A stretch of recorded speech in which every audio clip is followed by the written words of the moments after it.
What is going on, YouTube people? Dave Cards and Comics here. Little bit of eBay news for us coming across the old World Wide Web. It appears, recording this late on Tuesday, very late afternoon, early evening. This is floating around. I saw Card Purchaser tweet this. Filmington shared this with me. It's going around. eBay seems to be cracking down on retail breaks. This is the second time in under a year. Remember late last year, eBay cracked down on breakers on the platforms, like middle of last year. eBay cracked down on breaking on the platform, limiting it to those that they hand selected in very vague descriptions in regards to how you could get added to that list. Now they are taking things a step further and no longer allowing breakers to sell retail breaks. This little statement that they put out, you could see people were getting a little twisted up by this. Basically, what this is saying is you can sell retail product, but you can't sell it as a break format. It is kind of funny the way that they word this, basically calling eBay is essentially calling retail trash. These types of listings diminish the buyer's experience by offering less desirable products and break outcomes while generally cluttering the breaking category. I don't disagree with anything that they said there. It's just funny to kind of hear eBay be like, retail's trash, bro. Get that stuff out of here. Is this going to have any massive implications on anything? I don't really think so, per se. It is whenever one of these big companies kind of takes a little bit of a swing at, I don't know, regulations, almost too hard of a word, but some new rules around the breaking category, it always kind of interests me where they're kind of like picking away at. My guess is I'm wondering if the chargebacks on retail breaks were a little bit higher than normal. I know you can see in the comments on the side there, Ziggy mentions that, and I was thinking the same thing. eBay doesn't make decisions just to make decisions. These were things that were selling that they were collecting a percentage on. So you would think they'd be like, this is fine. So anytime they ban something, you got to kind of go, I wonder why this is. And I have to imagine it's customer complaints / chargebacks. People probably buying into breaks, getting skunked, and then charging back on eBay because, eBay basically says it right there, retail's trash. So you buy into a Texans break, it probably sells for an astronomical sum of money because people are degenerates, and you whiff on CJ Stroud out of a bunch of Prism mega boxes, or you get a couple base cards, and then you charge back, or maybe you completely whiff altogether. Once again, eBay is not doing this out of the kindness of their heart. They're doing this because retail breaks were probably causing them a lot of headaches on the back end, and they said no more. Now, I don't know how many breakers are actually authorized to sell on eBay. They are very vague about that. I'm sure maybe you could figure it out if you did an analysis of current breaks listed and went through all the sellers and all that stuff.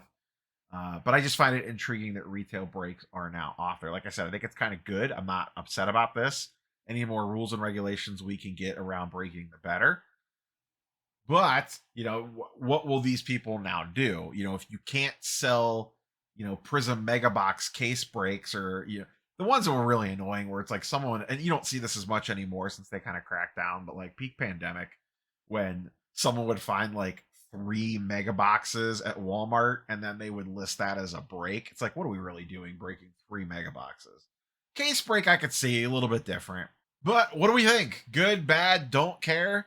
Like I said, it's always interesting anytime new rules and regs come out around breaking. I think the more that breaking is looked at by these companies, I think the better off we all are. Let's just be honest here. Breaking is 1,000,000,000% unregulated gambling. And I've said this in previous videos. I fully stand behind the statement that breakers and breaking is a big reason why wax prices are so out of whack with single prices and what's going on in the rest of the sports card world. Wax continues to remain the one thing that you look at and just go, this does not make any sense. especially on the Panini side of things. Panini basketball and football products just do not line up with reality when you compare it to Topps and Topps Chrome and that sort of stuff. That stuff's also gone up in price. But when a jumbo hobby box of Topps Chrome baseball is $350 and a Prism hobby box is $800 to $900, that just seems a little out of whack to me. That's just me. Maybe I'm wrong on that one. I'm sure someone has already commented Fanatics shill in the comments down below.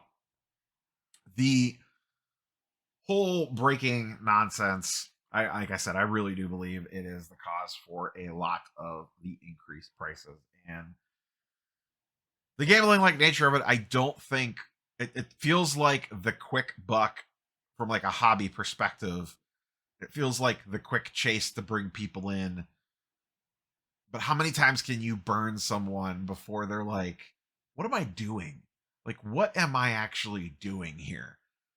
Like, I just spent, I don't know, $300 on a break of a product and I got back $20 worth of cards. It's bad enough when that happens when you open up a $400 box, but let alone when you buy into a break and just completely whiff or, hit like a $20 base card or whatever. I just don't know that you're going to build. It feels like you're chasing the quick buck versus actually building foundations for bringing in long-term collectors, hobbyists, investors, flippers, whatever you want to do in here. I've been more open to ripping more wax lately because, quite frankly, I know it's a lost leader, but I mean, let's be honest, opening a box of cards is fun. A lot of times it is a lot of fun, especially for me. I get to go live and hang out with you all. It's a little bit of an added experience because you're all in the chat with me, freaking out if we hit something decent or laughing if we get absolutely torched. That's a little bit of an added experience for me. I have fun doing that. There is an entertainment aspect to opening a box regardless of what you pull out of it. Now, what you put on that is a whole different bag of cats. And I guess you could say the same thing for some. It's not for me. I'd rather open the cards myself, but some people might say the same thing for buying into a break. There is a, like buying a movie ticket, there is an hour, 30-minute, whatever it is, however long the break lasts, aspect of entertainment value to that goes outside the actual value of whatever cards that you pull or hit in the break. So I get that there's some other aspects to it than just opening up cards. Me personally, I'd rather sit down with the box and just open it myself versus microtransacting my way into it. Or, wild take here, just buy the card you actually want instead of just playing lottery ticket game, which is basically what breaking is. It's a legal scratch off ticket that anyone can buy into. So, with zero regulation and, zero rules around it. It is nice to see. I was going to do a video on this. Maybe I'll talk about it in the weekly sports card market update. I had it all lined up. It was in the back of my mind to do a video on break comp. And then I decided to do the recapping the Jeff Wilson interview on Monday and push the break comp interview to Tuesday. And that was a mistake because everyone and their sister made a video about break comp on Monday. So I was still going to make one. And I'm like, everyone else has talked about this.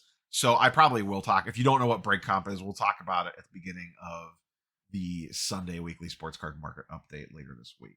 So all I got for you, boys and girls. Curious for your thoughts and comments as always. Catch you on the next one. Peace.